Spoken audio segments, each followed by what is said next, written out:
Bonjour, bonjour à tous, comment allez-vous? C'est le coach Brescia, Healing and Transformation Coach.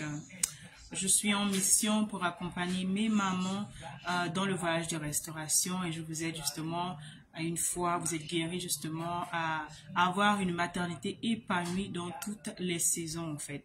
D'accord? Donc je suis la Healing Coach, d'accord? Coach certifié. Je suis également auteur et conférencière internationale, auteur du best-seller Les bénédictions du pardon, comment pardonner l'impossible. Et également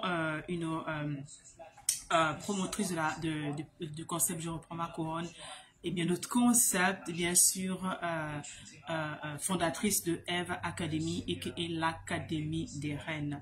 Donc, reste jusqu'à la fin parce que j'ai quelque chose de magnifique à t'offrir, d'accord, pour toi.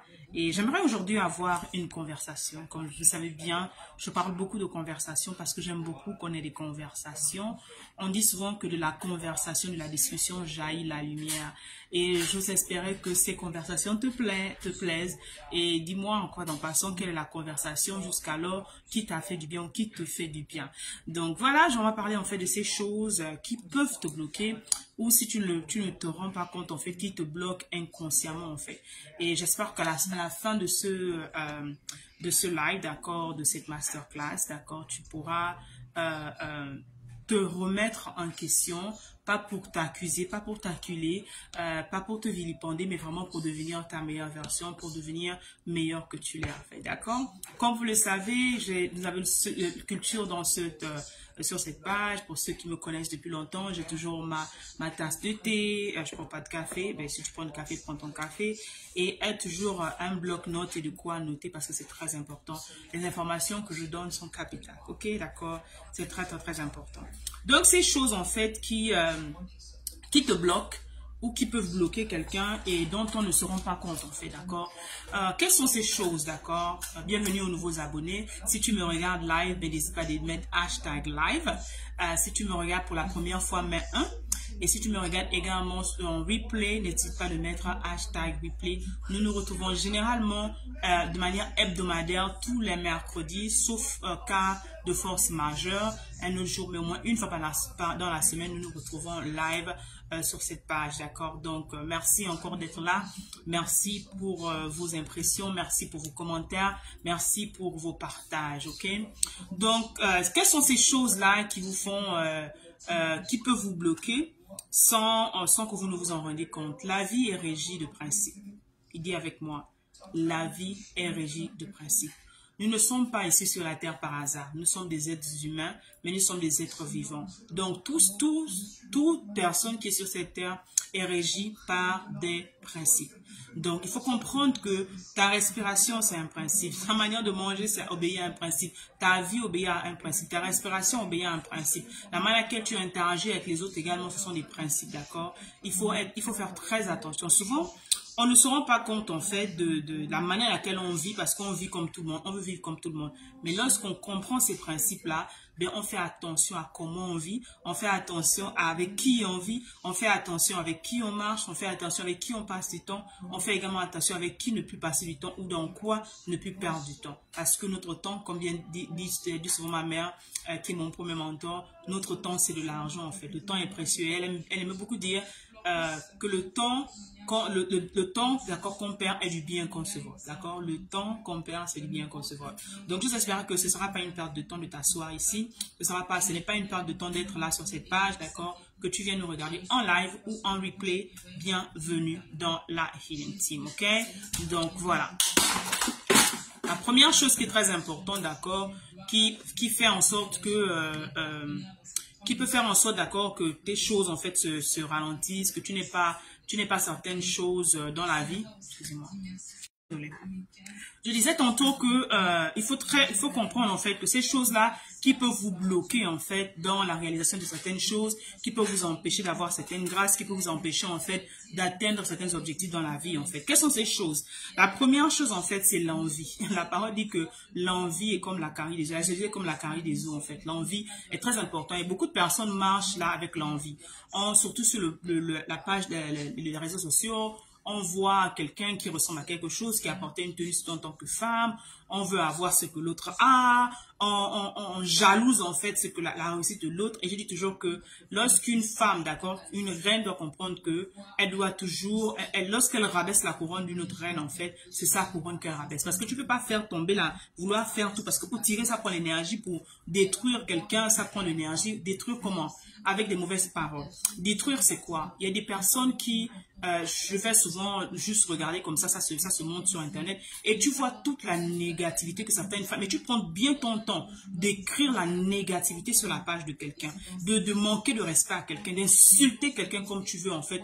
Des fois, tu ne connais même pas la personne, tu n'as jamais, tu ne connais pas la personne en tant que telle, mais tu la prends, tu la laves sérieusement. Pourquoi? Généralement, comme on dit, de l'abondance du cœur, la bouche parle. Les gens sont tellement aigris, les gens sont tellement mal dans leur peau, les gens sont tellement vraiment mal, quoi, qu'ils rejettent ça sur les autres, d'accord, qui cherchent un bouc émissaire, qui cherchent quelqu'un à qui déverser, encore sur qui déverser leur colère. Et c'est comme ça qu'ils ne se gênent pas de venir écrire des bananeries sur la page de quelqu'un, venir critiquer quelqu'un de manière... Les critiques ne sont pas mauvaises, d'accord? Si quelqu'un vient te donner des critiques constructives, il n'y a pas de problème. Mais si quelqu'un te donne seulement des critiques destructives, des critiques négatives, et tu comprends que derrière cela, en fait, c'est vraiment dans le but de te salir, dans le but de te détruire, dans le but de ternir ton image, dans le but de salir ton image, mais tu comprends que les intentions de cette personne n'étaient pas des intentions nobles, en fait. Parce qu'il y a plusieurs personnes, en fait, je dis encore, certaines personnes qui, surtout, moi, j'évolue du côté anglophone, et il y a des moments, en fait, surtout à un moment quand je commençais avec le coaching dans le côté francophone, il y a des expressions françaises francophones que je ne connais pas, où il y a des erreurs que je commets, d'accord, que je commettais, et il y a certains qui, vraiment avec tout amour, avec politesse, ne venaient pas genre écrire n'importe comment, ils venaient inbox, m'envoyer que non coach, voilà, il faut rectifier ça, il y a cette coquille qui a été faite, il y a une erreur que vous avez faite, etc. Et je le faisais en fait sans problème, avec amour. Les critiques ne sont pas mauvaises en fait, c'est la manière à laquelle on fait les critiques à quelqu'un. C'est le ton qu'on utilise si la personne en face de toi. Que tu dis à quelqu'un, Juliette, par exemple, ce que tu as fait là, en fait, ce n'est pas bien, ou bien rectifie un peu ta tenue, etc. Non, mais quand tu dis, non, en tout cas, il faut arrêter ça, c'est vraiment pas bien. Le ton que tu utilises dit beaucoup, pas sur la personne, mais sur vraiment les intentions que tu as et sur vraiment, en fait, l'état de ton cœur pendant que tu es en train de dire cette critique-là. Je te conseillerais, par contre, que si tu es fâché, d'accord, si peut-être la personne t'a offusqué, la personne t'a blessé quelque chose, parce que nous ne sommes pas des personnes parfaites, je te conseillerais d'attendre, de te calmer, d'accord? Une fois que tu es calmé, maintenant tu pourras aller faire une critique avec les autres. Pourquoi? Parce que si tu vas critiquer les autres, d'accord, alors que tu es encore fâché, ce sera facile en fait de sortir la colère, ce sera facile de vraiment montrer tes émotions et ce sera vraiment pas beau en fait. Et des personnes qui n'arrivent pas à se retenir, des personnes qui n'arrivent pas à contrôler en fait justement leurs émotions, mais facilement elles craquent en fait. Donc elles vont même te dire un truc de manière désobligeante, même si tu as raison, mais la manière à laquelle tu as dit cette chose, la manière à laquelle tu as énoncé en fait l'argument, la manière à laquelle tu t'es plaint en fait, ça va faire en sorte que la personne regarde ça vraiment de manière négative en fait, parce que ça fait mal à la personne. Et une autre chose également, les mots que vous utilisez lorsque vous faites les remarques à quelqu'un. Les mots que vous utilisez en dehors de l'attitude, les mots sont très très très très forts. Il y a une synergie en fait, d'accord. Au début de l'année scolaire, d'accord, il y a un enseignant, d'accord, qui a donné l'illustration par rapport à la puissance des mots, en fait, à ses étudiants. Et qu'est-ce qu'il a fait, en fait? Il a fait l'illustration de la pâte dentifrice. Il a pris la pâte dentifrice et il a dit, ok, voici la pâte dentifrice, en fait. Si je prends la pâte dentifrice et je vide cette pâte dentifrice complètement, d'accord, je la vide complètement. Si je la vide, est-ce que je peux, en fait, reprendre la pâte qui est sortie, d'accord, et la remettre à l'intérieur? Les étudiants ont dit non. Et ce qu'elle a dit, en fait, c'est ça, en fait. Cette année, j'aimerais que vous fassiez attention à tous les mots que vous allez prononcer, aux paroles que vous allez faire, d'accord, à manière à qui vous allez avoir les conversations avec les gens. Parce que les mots, une fois que vous les avez lancés dans la nature, une fois que vous avez dit ce que vous devez dire, surtout de la mauvaise manière, ça peut être mal perçu chez les personnes. Et les mots blessent. Il y a des gens, parce qu'elles n'ont pas eu le temps de se retenir, elles n'ont pas pris le temps de calmer d'abord leur colère. Lorsqu'elles viennent dire des mots, en fait, même si les remarques sont des bonnes remarques constructives, mais parce que ça a été dit du mauvais ton, ça a été dit d'accord avec la colère, etc., ben les paroles vont transpercer l'âme de quelqu'un, en fait. Les paroles vont transpercer l'être, et comme cette pâte dentifrice, en fait, qui est sortie, tu ne pourras plus ramener, en fait, une parole qui a été dite. D'accord, une parole qui a été dite, et ça fait du mal en fait. Et la parole dit encore que les paroles douces, d'accord, les paroles douces rafraîchissent la personne. C'est très important de faire attention aux mots que vous prononcez, au moment où vous les prononcez, l'attitude avec laquelle vous les prononcez, mais également, d'accord, le ton que vous utilisez lorsque vous devez faire des remarques à quelqu'un. Ça peut se lire de manière normale, d'accord, sur les gens quand on vous voit. Ça peut se lire par les phrases que vous tapez, les commentaires, parce que je dis c'est le monde des réseaux sociaux, par les commentaires que vous mettez. Si vous êtes par exemple en ligne, par exemple avec quelqu'un en train de regarder un live, certaines personnes en fait, parce qu'elles sont tellement écrites, elles vont faire l'emoji là de la personne qui est genre croquée, qui est fâchée là. Tu vas te demander mais qu'est-ce que j'ai dit que la personne a mis un emoji fâché en fait? Non, ça montre vraiment l'état du cœur de la personne là qui t'a regardé. Peut-être cette personne là, elle te regarde et dit ah peut-être elle veut avoir. Généralement les gens qui vous jalousent, ce sont des personnes qui veulent avoir ce que vous avez. Ou ce sont des personnes qui aimeraient être ce que vous êtes, elles ne peuvent pas le faire. Ce sont des personnes généralement en fait qui ont un manque à gagner en fait, d'accord. Un exemple simple. Si tu n'es pas marié, d'accord, et tu vois une personne qui est mariée, ou tout le temps, tu as une page, tu es sur une page où la personne exprime toujours son bonheur, elle montre avec son mari, avec ses enfants, où ils sont en train de voyager, etc. Surtout le monde des influenceurs en ce moment, il y en a qui montrent vraiment tout de tout. Et tu vas voir, ah, quelqu'un va te dire, ah, mais vous n'êtes pas obligé de montrer tout. Tu vas sentir que si la personne est heureuse dans sa vie, une personne qui est heureuse dans sa vie ne va pas se soucier si quelqu'un décide de montrer sa vie au public, parce que c'est son choix en fait. Personne ne te l'a dit. Mais tu vas sentir que la personne va mettre un premier commentaire. D'une autre vidéo, à chaque fois, c'est la même personne qui vient mettre les mêmes commentaires ou bien les commentaires négatifs. Ah, vous n'êtes pas obligé, est-ce qu'on est obligé de savoir, hein? Et puis quoi, vous fatiguez les gens avec votre amour là. Tu vas comprendre que la personne en question qui fait ce genre de remarques, elle le fait avec vraiment un état aigri en fait. Tu sens qu'à l'intérieur d'elle, ça ne va pas. Ça ne va pas en fait. Donc, les raisons pour lesquelles elle est faite, le ton de la voix qu'elle utilise, d'accord, et les intentions, tu peux comprendre que cette personne-là, elle est vraiment mal en elle-même en fait. D'accord? Donc, la jalousie, ça peut vraiment détruire beaucoup. Et la jalousie détruit. La jalousie détruit, l'envie détruit en fait, d'accord? Au lieu d'en vouloir aux gens, au lieu de jalouser les autres en fait, si tu vois une personne qui est quelque part, tu vois une personne qui a ce que tu n'as pas, si on peut dire, tu vois une personne qui excelle dans un domaine dans lequel tu n'excelles pas, tu vois une personne qui a quelque chose en fait, que ça dans ses relations, peut-être quelqu'un a peur du poids, la personne peut-être a, je sais pas quoi, a un bon truc en fait, son business marche, au lieu de jalouser la personne, au lieu d'envier la personne, va vers la personne et cherche d'accord à payer le prix en fait, d'accord, honore la personne parce que c'est son talent, honore la personne parce que ce sont ses dons, honore la personne parce que une personne ne devient pas bon, excellent au hasard en fait. La personne également, elle a payé le prix pour devenir cette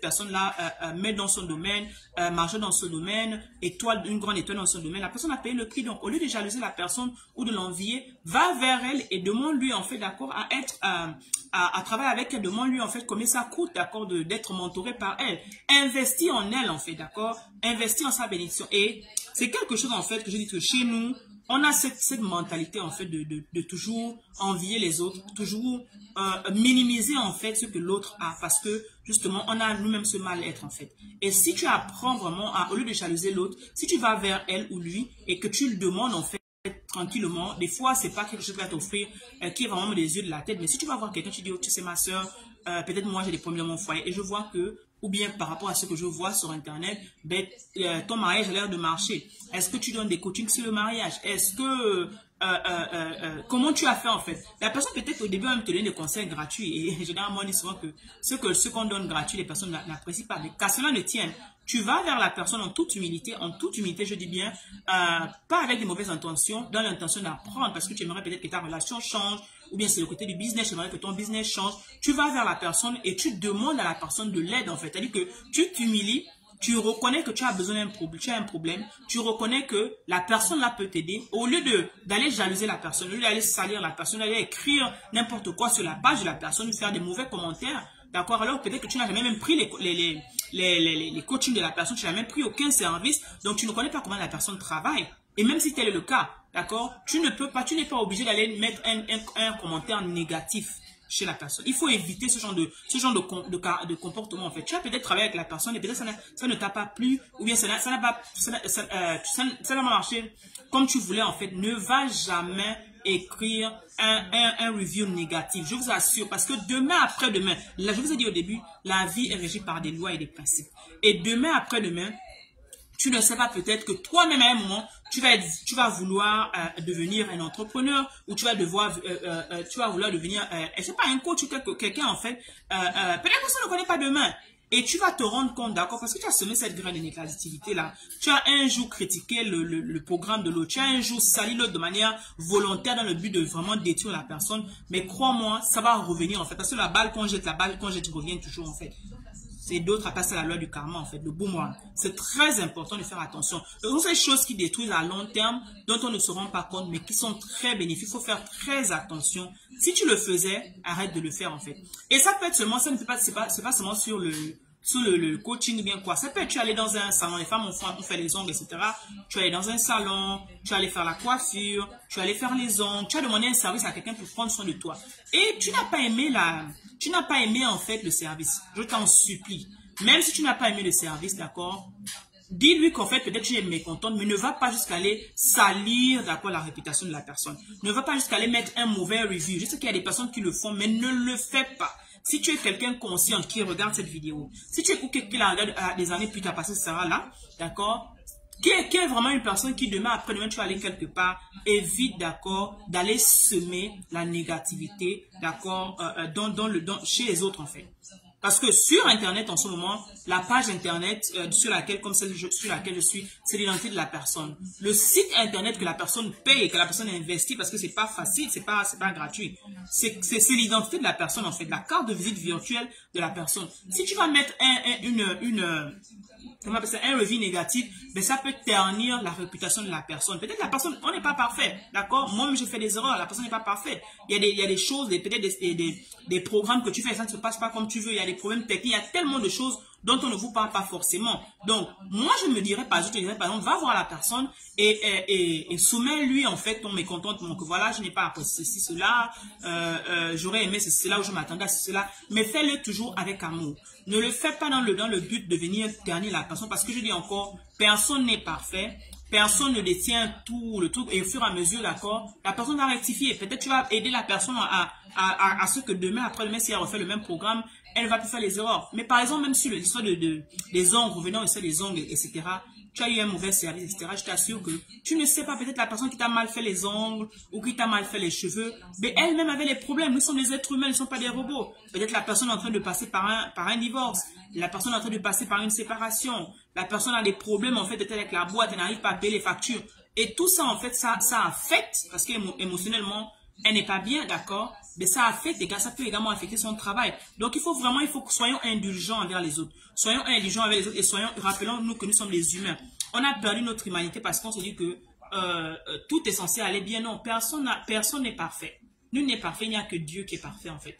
Donc, les personnes font des erreurs, d'accord? Pardonnez, excusez-vous, d'accord? Comprenez, en fait, et de la compassion et de l'empathie également pour les autres. Ça va vous aider, en fait, demain après-demain. Parce que, qu'on le veuille ou non, demain après-demain, si tu es appelé à être chef d'entreprise, tu es appelé à ouvrir ta compagnie, tu es appelé à commencer ton business, tu peux te retrouver dans la même situation, en fait, en faisant des erreurs. Soyons indulgents. Et arrêtons en fait de penser que nous sommes des machines, nous sommes des êtres humains. Si on dit être humain, d'accord, nous faisons tous des erreurs. Donc, ayez l'empathie, d'accord, ayez la compassion les uns pour les autres et avançons en fait, d'accord. Une autre chose également qui peut te bloquer en fait et qui bloque beaucoup, chrétiens ou non, c'est le manque de pardon. Je ne vais jamais cesser de le dire en fait. Je dis encore que si le Seigneur ne m'a pas donné cette clé que j'enseigne depuis 2016, et aujourd'hui j'ai écrit ce livre, les bénédictions du pardon, comment pardonner l'impossible, que je vous prie d'aller prendre, d'accord, si vous n'avez pas encore la copie, je ne serais pas celle que je suis aujourd'hui en fait. Parce que dans mon enfance, j'ai subi l'abus, j'ai subi tellement de trucs, comment on appelle ça, et plus tard, la trahison, d'accord, vraiment trahison en fait, qu'une femme peut avoir. Et ça m'a heurté, ça m'a divisé, ça m'a détruit, etc. Et je crois que quelques années avant, j'ai sorti le livre sur les bénédictions du pardon. Moi-même, qui écris sur les bénédictions du pardon, après avoir passé un énième coup, en fait, j'ai dû utiliser, en fait, cette clé-là, que j'utilise encore aujourd'hui, en fait, pour pouvoir pardonner à la personne, en fait. J'avais très mal, j'étais détruit dans mon propre intérieur, en fait, d'accord? Mais, grâce à Dieu, j'ai pu pardonner à la personne. Grâce à Dieu, j'ai pu dépasser en fait ce qui est arrivé. Et ce qui fait qu'aujourd'hui, je suis en paix avec moi-même. Oui, j'ai eu mal. Est-ce que c'est facile de pardonner? Non, j'ai eu mal. Je me suis senti blessé, je me suis senti trahi, etc. Parce que je suis un être humain avec des sentiments. Mais ça m'a permis en fait, moi je me suis dit, Seigneur, on dirait que tu me préparais déjà à ce qui devait arriver en fait dans ma vie future en fait. Je vous assure que le manque de pardon bloque beaucoup de personnes. Le manque de pardon est quelque chose en fait qui fait quand tu en veux encore à une personne, quand tu as, que ce soit le gourmet gospel, que ce soit quelqu'un qui a mangé ton argent, que ce soit quelqu'un qui t'a fait du mal, que ce soit quelqu'un qui t'a brimé quand tu étais petit, que ce soit une maîtresse. En riant en fait, il y a un post qui passait hier sur l'internet. Et un professeur, en fait, d'accord, dont j'ai eu la chance, en fait, de rencontrer, d'accord. Et tous les commentaires, il y avait presque, peut-être sur 1000 commentaires ou 500 commentaires, il y avait peut-être un seul commentaire ou deux commentaires qui étaient positifs sur la personne. Et c'est quelqu'un, en fait, qui, avec sa manière d'enseigner, on peut dire aujourd'hui, a vraiment traumatisé beaucoup d'étudiants, en fait. Et je vous assure que tu pouvais lire dans les commentaires de des personnes qui parlaient, que les enfants, en fait, lui ont gardé rancune, en fait. Lui ont gardé rancune. Et tu peux savoir par les paroles. Tu vas dire, non, moi, je ne peux pas jamais lui pardonner à cause d'elle, etc., à cause de lui, etc. Et combien d'entre vous ont eu une maîtresse, une maîtresse, un enseignant qui vous a insulté, et à l'époque, en fait, justement, moi, j'ai fait les études en Afrique. Et à un moment, en fait, d'accord, il y a des enseignants qui grandissent, qui nous éduquent comme ça. On t'insulte. Pour nous, aujourd'hui, on dit c'est un manque de respect. Mais moi, je me dis, en fait, en riant et en relativisant les choses, on comprend que c'était leur langage, en fait, leur manière à eux d'exprimer leur amour, d'accord, leur affection. Et même qu'on voyait même avec les parents, nos grands-parents, hein, la manière à laquelle justement même certaines blagues que les grands-parents font des fois, faisaient par exemple à votre grand-mère ou arrière-grand-mère, regardez, c'était souvent de ces blagues-là que nous aujourd'hui, parce que on est maintenant trop, comment dire, trop sérieux. Si quelqu'un se moque de toi, la personne se moque de toi, on prend ça au second degré. Mais des fois pour eux, en fait, dans leur langage, à leur époque, c'était une manière pour eux de détendre l'atmosphère, en fait. Donc on peut peut-être et aujourd'hui même dans les blagues, hein, même dans les grands humoristes, généralement ce sont des injures qu'on va te donner, mais c'est pas vraiment les injures dans le but de vraiment t'injurer, en fait, de te faire du mal. Non, c'est pour faire rire la galerie, en fait. Donc ces gens de personnes, comme les enseignants, ils avaient une manière de dire pour faire la galerie. Des fois ils vont t'insulter en langue. Mais c'est pas que, je ne pense pas que dans leur fort intérieur, leur intention était de détruire, en fait. Donc, je dis à ces étudiants qui ont rencontré un enseignant, qui ont rencontré quelqu'un, peut-être qui leur a manqué de respect, quelqu'un qui leur a dit des choses, et toute l'année scolaire, peut-être cette personne, tu as vu la personne de la 6e en terminale, pardonne à cet enseignant, libère-toi. Parce que si depuis plus de 20 ans, 30 ans, d'accord, que tu es passé par ce lycée-là ou cette école primaire, tu continues à penser à cet enseignant-là comme étant quelqu'un qui t'a fait du mal, comme quelqu'un qui t'a fait détester quelque chose, je t'assure que toi-même, sans le vouloir, en fait, tu es en train de t'enfoncer et tu es en train de... C'est comme si tu étais dans la boue, en fait. Tu es en train de patiner et tu glisses, tu veux quitter, tu glisses. Pourquoi? Parce que tu n'as pas encore pardonné. Et c'est dans cette boue-là que beaucoup de personnes se trouvent. C'est dans cette patinoire que beaucoup de personnes se trouvent. Des fois, vous dites, ah, les choses n'avancent pas dans ma vie. Je suis là toujours aigri et pourtant je gagne de l'argent, mais je n'arrive pas à faire quelque chose de productif parce que l'état de votre âme n'est pas encore assaini. Vous savez que j'enseigne sur la restauration. Je parle beaucoup de la guérison, je parle beaucoup justement de la restauration. Et le pardon, justement, est l'une des clés que le Seigneur m'a enseigné, en fait. C'est vraiment le motto que j'ai reçu d'aller dans le monde et enseigner cela, en fait. Donc, depuis 2016, j'ai écrit le livre en 2020, d'accord, 2019-2020. Mais je parle de cela depuis 2016, en fait, d'accord? Et bien sûr, du pardon. Pourquoi, en fait, il faut pardonner? Et beaucoup, même les chrétiens, ils sont là, des personnes mariées ou non, n'arrivent pas à se pardonner entre eux, en fait. Et beaucoup de personnes sont là-dedans. Vous traînez les bagages, vous traînez les sacs, vous traînez tellement de trucs qui vous pourrissent la vie, qui vous pourrissent le mental, qui vous rendent malade, d'accord? Si vous ne le savez pas, parce que quand vos émotions sont malades, que la parole dit que on voudrait bien aimer, j'aimerais que tu prospères, qu'on prospère, que tu sois en bonne santé, qu'on prospère l'état de ton âme. Et j'aime beaucoup le dire, qu'une âme malade ne peut pas prospérer, en fait. Beaucoup de personnes cherchent la prospérité financière. Bien sûr que la prospérité financière n'est pas la seule prospérité. D'accord? Je répète encore. Beaucoup, vous êtes concentrés seulement sur la prospérité financière. Mais la prospérité financière n'est pas la seule forme de prospérité. Si tu ne vas pas bien dans ton âme, tu ne peux pas prospérer. Si tu es malade, tu ne peux pas prospérer. Si ta relation avec ta famille n'est pas bien, tu ne peux pas prospérer. D'accord? Si tu n'arrives pas à avoir des amis, des personnes qui, à cause du manque de pardon, à cause des problèmes qu'ils ont eu, elle n'arrive plus à faire confiance, donc elle vit de manière isolée. Si du côté relationnel, ça ne va pas, tu ne peux pas prospérer parce que nous avons été fabriqués, nous avons été conçus pour être en relation en fait, d'accord? Que ce soit en relation physique, que ce soit en relation amicale, etc. Nous sommes appelés à interagir les uns les autres. Donc tu as besoin des autres, même si dans le business en fait, c'est quelqu'un, on dit toujours que Dieu ne va pas descendre sur la terre, mais Dieu utilise quelqu'un en fait. Pour te bénir, il utilise quelqu'un. Tu es une personne qui a peut-être un problème et l'autre a un service qu'il peut t'offrir en fait. Donc c'est toujours une personne en fait. Tu as besoin de ce relationnel là. Mais si tu es toujours avec quelqu'un qui n'arrive pas à parler, c'est quelqu'un qui a toujours peur, qui a encore cette rancune là, qui est toujours méfiante. Toutes les personnes que tu vois, elles veulent te faire du mal. Donc toi-même, en fait, tu t'es mis dans une psychose, en fait. Toi-même, encore, tu ne peux pas te rendre compte, mais tu deviens invivable, en fait. D'accord? Tu deviens vraiment persona non grata. Personne n'a envie d'être avec toi. Tu n'es pas de bonne compagnie, en fait. Mais sans te rendre compte, l'amertume, parce qu'à un moment, le pardon, justement, le moment du pardon, crée l'amertume à l'intérieur de toi, en fait. Tu changes ta façon d'être, tu changes ta façon de te comporter, tu changes ton état d'être, en fait, et ça te transforme, en fait. Ça te met dans des eaux amères, qu'on appelle marin, en fait. Et il y a beaucoup, en fait, à qui le pardon, en fait, a transformé même votre identité, en fait. Et vous vous baladez, vous allez de prière en prière, vous allez faire tout ce qu'on a fait, en fait, d'accord, mais vous ne prenez pas le temps de regarder cette personne qui vous a offensé, cette personne qui vous a fait du mal un jour, cette personne qui vous a trahi un jour, et de libérer cette personne et de continuer votre vie. Moi, je dis encore, je raconte tout dans le livre, donc tout va prendre le livre sur Amazon, les bénédictions du pardon, comment pardonner l'impossible. Ça va vraiment, vraiment te bénir. Et je t'assure que tu vas aller plus loin. N'hésite pas également de prendre une séance coaching avec moi. On peut travailler en plus en profondeur. D'accord? Donc, le manque de pardon. Pardonnez, libérez-vous et libérez les autres, en fait. D'accord? C'est très important.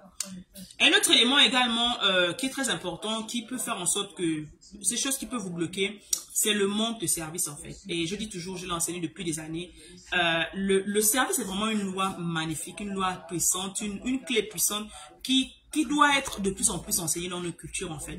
Généralement, chez nous, on veut réussir. Tout le monde veut être directeur, tout le monde veut être PDG, tout le monde veut être grand, tout le monde veut être chef. Mais on ne se rend pas compte que pour qu'il y ait un chef, il faut qu'il y ait une secrétaire. Pour qu'il y ait un chef, il faudrait qu'il y ait une femme de ménage. Pour qu'il y ait un chef, il faudrait qu'il y ait un réceptionniste. C'est toute une chaîne, en fait, d'accord, qui supporte le chef. Tu ne peux pas ouvrir une entreprise et tu es le chef. Tu es chef de qui, en fait?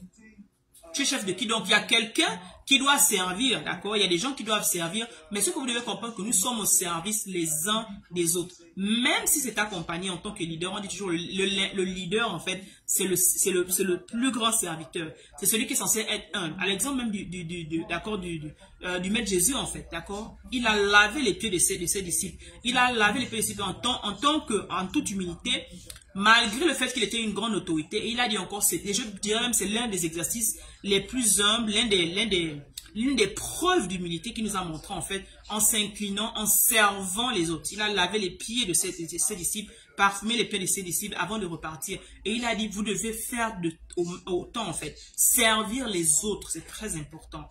Je dis toujours que dans notre culture, dans notre culture, dans notre groupe, en fait, justement, afro-descendants, et partout, hein, que ce soit aux États-Unis, en France, etc., en Afrique, on a du mal à prospérer, on a du mal à aller à un autre niveau, on a du mal, en fait, à donner nos noms dans les entreprises, parce que tout le monde veut commander, tout le monde veut être quelque part, tout le monde veut, on veut savoir, ah, c'est nous qui avons gagné, c'est moi, c'est elle.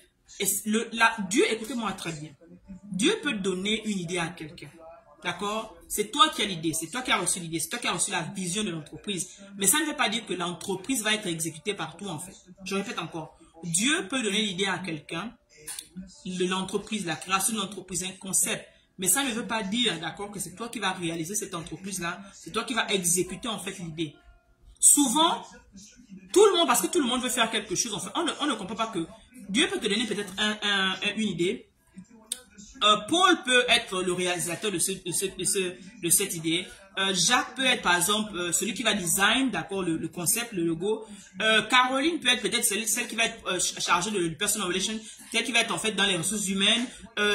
Adeline va être peut-être celle qui s'occupe en fait justement d'attirer les clients. Donc, toute cette ressource-là, en fait, toutes ces différentes personnes-là vont servir en fait du public relation au service humanitaire, vont être une équipe que tu vas former autour du concept. C'est vrai que c'est toi, le concept a été donné, mais il va falloir l'expertise de chacun en fait, entre chacun d'eux en fait, de celui qui va faire le design, celui qui va faire la maquette, celui qui va attirer les clients, celui qui va promouvoir, celui qui va faire également la communication. Ensemble, vous allez former une équipe, d'accord? Ensemble, vous allez former une équipe, d'accord, qui va permettre en sorte que, qui va faire en sorte que vous puissiez sortir la compagnie en fait et pouvoir vous distinguer en fait. Pourquoi? Parce que vous avez mis, en anglais, c'est les masterminds. Vous avez mis des cerveaux ensemble en fait, le cerveau collectif. Mais c'est quelque chose dont on a vraiment encore du mal chez nous en fait, surtout en Afrique francophone, parce que tout le monde veut commander, tout le monde veut réussir. Et laisse-moi te dire que même si tu as peut-être des notions, tu as un don, tu as quelque chose en fait que le Seigneur t'a donné, il faut aller apprendre en fait, aller apprendre au pied de quelqu'un. Je répète encore, si le Seigneur t'a donné un don, le Seigneur t'a donné un talent, le Seigneur t'a donné quelque chose que tu sais faire, apprends en fait à t'humilier, à être humble et à aller recevoir en fait de quelqu'un. Je parle toujours en fait de mon mentor, sur le coach Chéri, et je dis toujours que depuis des années, c'est vrai que moi je suis un leader, c'est vrai que moi je suis un coach certifié, etc. C'est vrai que moi j'ai tout ce qu'on peut le dire, mais j'ai dû évoluer, je continue d'évoluer sur son leadership en fait, parce que tu dois toujours être sur le leadership de quelqu'un. Et je vous dis encore, je vous répète, ne suivez pas quelqu'un qui n'est sous le leadership de personne. C'est un danger imminent, un danger permanent, tandis qu'une bombe à retardement en fait. Allez-y servir quelqu'un qui est dans le domaine dans lequel vous voulez exceller, qui est dans le domaine, qui est là où vous voulez aller en fait. Des fois, je dirais encore, servez, donnez vos services, d'accord, gratuitement. Service, ça peut être quoi? Servir par rapport à quelque chose que tu sais faire et dont la personne a besoin en fait. Allez-y soulager ces personnes-là. Tous les grands hommes aujourd'hui qui ont réussi, d'accord, ils ont réussi généralement parce qu'ils sont allés en fait au pied de quelqu'un qui savait en fait ce qu'il voulait, qui était déjà là et voulait aller en fait, et ils ont réussi. Ça me rappelle l'histoire en fait d'un grand homme, de grands hommes, en fait, j'ai oublié exactement les noms, mais qu'est-ce qui se passe en fait? Il va à la première conférence que le monsieur donne. Donc quand il va citer à la première conférence, il se rend compte que la personne a vraiment quelque chose de particulier en fait. Et il ne veut pas laisser la personne partir juste après une conférence. Donc il dit non, en tout cas, j'ai décidé qu'à partir d'aujourd'hui, je vais te suivre à chaque conférence que tu iras, dans toutes les vies dans lesquelles tu es là. Parce que tu es en train de raconter ta vie. Il dit non, moi je vais venir comme toi. Je vais faire ce que tu fais. Mais pour cela, je vais être à ton pied en fait. Donc, je vais être à tes services. Tout ce dont tu as besoin, je vais t'aider en fait. Je vais soulager ta peine. Et le mentor pensait qu'il s'amusait en fait. C'est comme ça que le next après-demain, quand il apprend qu'il a une conférence dans une ville, il appelle, non, que j'ai appris que ça en Pennsylvanie. Voilà, j'ai pris mon billet, j'arrive. Et la personne comme ça a fait des années et des années en fait à suivre l'autre, d'accord, à servir l'autre. Et je vous assure que il a même dépassé en fait son, si on peut le dire, son leader en fait, son master en fait, d'accord, son mentor. Mais qu'à cela ne tienne, il a appris beaucoup de choses en servant. Il a appris beaucoup de choses, d'accord, même des erreurs, d'accord, en servant en fait une autre personne. Beaucoup de fois, vous êtes là en train de retarder parce que vous pouvez être la personne qui va aider l'autre en fait. Mais quand vous voulez grandir seul, vous voulez qu'on connaisse votre nom, d'accord, vous ne vous rendez pas compte que vous êtes en train de vous retarder en fait. Allez-y servir quelqu'un. Cherchez autour de vous, même sur Internet en fait. Et ne faites pas l'erreur, surtout quand vous commencez, de vouloir aller demander en fait, aller offrir des services payants aux gens en fait. Vous pouvez servir votre capacité, votre habilité, vos dons, vos talents, de manière à les offrir en fait. Je dis attention, ce n'est pas à tout le monde que vous devez partir chez tout le monde. Étudiez bien la personne, regardez le caractère de la personne, regardez vraiment les valeurs que la personne incarne dans son business en fait, et allez rentrer en contact avec la personne. Ne cherchez pas d'abord le profit, ne cherchez pas d'abord le gain, ne cherchez pas d'abord avoir l'argent en fait, avant, d'accord, de faire commencer par le service, évoluer au pied de quelqu'un, d'accord, recevez les grâces, surtout une personne qui est loin, recevez les grâces de cette personne-là avant justement vous-même d'aller en fait quelque part. Donc, voici ces choses que je voulais vraiment vous partager et je vais te dire en fait de t'inscrire justement à Eve Academy, qui est l'Académie des reines, dans laquelle on reçoit encore plus de ces clés sur le leadership au féminin, sur la maternité, sur ton bien-être, sur la restauration, sur la guérison des blessures émotionnelles. Et viens grandir en fait en tant que femme, en tant que maman. Viens apprendre justement, viens passer un moment exceptionnel avec nous. Et bien sûr, je dis encore toute cette période parce que ici chez nous en fait, ce week-end ce sera la fête des mères ici. Donc il y a une promotion spéciale. Au lieu de le prendre à 67 €, tu vas rentrer avec 47 € seulement dans Eve Academy. Donc profite juste à ce week-end parce qu'après la promotion va finir lundi, la promotion va finir et tu ne pourras plus, tu pourras juste avoir comme tout le monde en fait. Donc je mettrai les liens en commentaire et bien sûr si tu veux prendre une séance coaching, si tu veux profiter des prix également des cours que nous avons, différents cours, n'hésite pas également d'accord de te rejoindre à nous. Donc merci encore d'avoir regardé cette vidéo. Si tu la regardes en live, mets hashtag live. Si tu la regardes en replay, mets également hashtag replay. Et dis-nous laquelle de ces choses-là tu penses que t'est arrivé en fait et qu'est-ce que tu as fait justement pour changer l'amour. Qu'est-ce que tu vas faire de différemment justement pour qu'elle ne te bloque plus. N'hésite pas de nous rejoindre dans nos prochaines formations. N'hésite pas de partager ce live. N'hésite pas de taguer une amie qui aura besoin de cela, d'accord? Et on se retrouve à un prochain live. Rappelle-toi que tu es né pour une mission. Alors ne compare jamais ta vie, ni l'expérience que tu traverses, ni ton histoire avec celle d'une personne. J'aimerais que tu embrasses ton unicité. Dis avec moi, je suis unique. Que ton histoire est unique et que le monde a besoin de cette femme guérie. Alors, femme guérie. Allez, avec amour. Bye bye.